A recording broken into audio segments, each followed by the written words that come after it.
Bienvenue, chers frères et sœurs et amis en Jésus-Christ. Ça me fait plaisir de vous accueillir pour cette 4e méditation que nous avons dans notre préparation de notre marche vers la fête de Pâques. Et aujourd'hui, nous avions le psaume 4 à lire, à méditer. Et c'est spécial que le psaume 4 vienne après le 3. Ça paraît évident. Ce que je veux dire par là, c'est que le psaume 4 parle d'abord, c'est une genre de prière, un psaume, un chant qu'on devrait méditer avant de se coucher. Tandis que le psaume 3, c'est le genre de chant qu'on devrait méditer en se levant le matin. Et nous avions donc ce chant de David, le psaume 4, à regarder aujourd'hui. Et ça nous amène à réfléchir sur le sommeil, sur un sommeil, mais en paix. Comment reposer en paix, comment se coucher et s'endormir en étant en paix. Et lorsqu'on pense au sommeil, plusieurs d'entre vous ont sûrement été victimes d'une certaine manière d'insomnie, que c'est un moment ou un autre, et on peut se poser plusieurs questions. Pourquoi, entre autres, des fois on a la difficulté à s'endormir?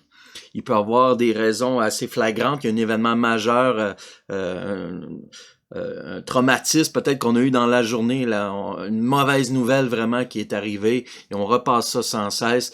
Et des fois, ça peut être des choses vraiment difficiles comme ça peut être des actions qu'on a posées et qu'on a des regrets par rapport à cela. Et des fois même, on a été demandé pardon, mais on regrette encore une fois, on a de la difficulté à assumer ce qu'on a fait et on repasse les choses en tête ou tout simplement quelqu'un qui nous a fait du tort, qui nous a fait mal. Et on ne sait pas quoi faire avec ça, même qu'on peut aller en prière devant notre Dieu et lui déposer tout cela, mais le résultat est quand même, on a de la difficulté à s'endormir, on a peur peut-être au lendemain, on ne sait pas trop comment les choses vont s'agencer et ça nous emmène des fois même à de l'angoisse, et de la crainte. Dans ces cas-là, on a tendance à prier comme quoi Dieu enlève cette épreuve, s'il te plaît. Donne-moi telle ou telle chose, permets telle ou telle chose, ou ne permets pas ceci, Seigneur. Permets que ma vie redevienne paisible, qu'elle redevienne calme, qu'il n'y ait pas de soucis ou qu'il n'y ait pas d'épreuves. Bien qu'on l'ait dit souvent, il faut se rappeler que jamais Dieu a promis que notre vie serait paisible, dans le sens qu'il n'y aurait pas de soucis ou qu'il n'y aurait pas d'épreuves. Mais je crois que, comme on peut peut-être le voir à travers le psaume 4, qu'on peut en arriver à avoir de la difficulté à s'endormir en paix, et ça pourrait être pour des raisons spirituelles. Permettez-moi de lire le verset 3, entre autres, où ce que Dieu dit, « Vous les hommes, jusqu'à quand mépriserez-vous ma gloire? Jusqu'à quand aimeriez-vous ce qui est sans valeur et rechercheriez-vous le mensonge? » La dernière phrase, me fait penser, jusqu'à quand suivrez-vous ces idoles? Espérerez-vous dans ces idoles? Et qui va bien sûr amener à mépriser la gloire de Dieu, donc Dieu lui-même en bout de ligne. Et à travers toutes ces idoles, c'est le genre de choses qu'on va placer notre confiance ou ce qu'on va espérer en elles pour nous apporter quelque chose dont la paix que seul Dieu peut nous donner. Et c'est dans un contexte assez difficile que David écrit ce psaume, probablement tout comme le psaume 3, lorsqu'Absalom, son propre fils, vit une période de rébellion et même l'a trahi et il l'amène à fuir. Donc, à travers ça, il s'en remet quand même à l'Éternel. Et dans ce contexte très difficile, trahi par un membre de sa famille, son propre fils, où ce que l'avenir est incertain, il peut affirmer au verset 9, « Je me couche et aussitôt je m'endors en paix. » Wow! Comment David peut en arriver à dire « Je me couche et aussitôt je m'endors en paix » avec tout ce qu'il vivait? On se rappelle que tout comme le repos, eh bien, le sommeil est un don de Dieu, une grâce de Dieu. Et Dieu, dans le fond, il fait appel à la grâce de Dieu.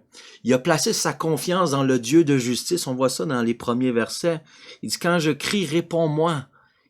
Dieu de ma justice. Quand j'étais dans la détresse, tu m'as mis au large. Aie pitié de moi. Écoute ma prière. » Donc, il fait appel à la grâce de Dieu. Il dit, « Oui, Seigneur, s'il te plaît, viens. » Et il fait confiance, pas à sa propre justice, mais à la justice de l'Éternel. C'est pas basé sur ce que lui fait, mais sur qui est Dieu, ce que Dieu fait.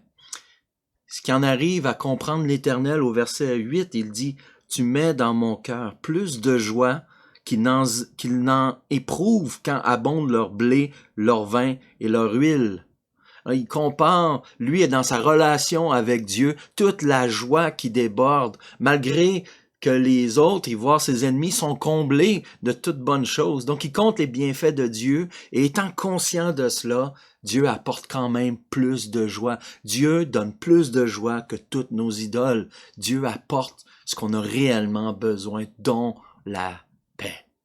Enfin, cette paix si convoitée. Donc David place sa confiance dans le Dieu de justice. Il recherche sa face. Il fait confiance qu'il va pourvoir à tous ses besoins, puis il a confiance que Dieu va le garder. Oui, ce grand Dieu nous garde même dans notre sommeil. Même dans notre sommeil. Car, au lieu de le craindre, ce qui pouvait être notre état avant de le connaître, les enfants de Dieu ont plus à redouter la mort. On peut en effet s'endormir en paix, car Jésus-Christ lui-même, il y a cela plus de 2000 ans, à la fête de Pâques, a donné sa vie. Son sacrifice nous permet, à nous encore aujourd'hui, d'être maintenus en sécurité auprès du Dieu éternel. Sur ça, encore une fois, je vous souhaite une très joyeuse Pâques.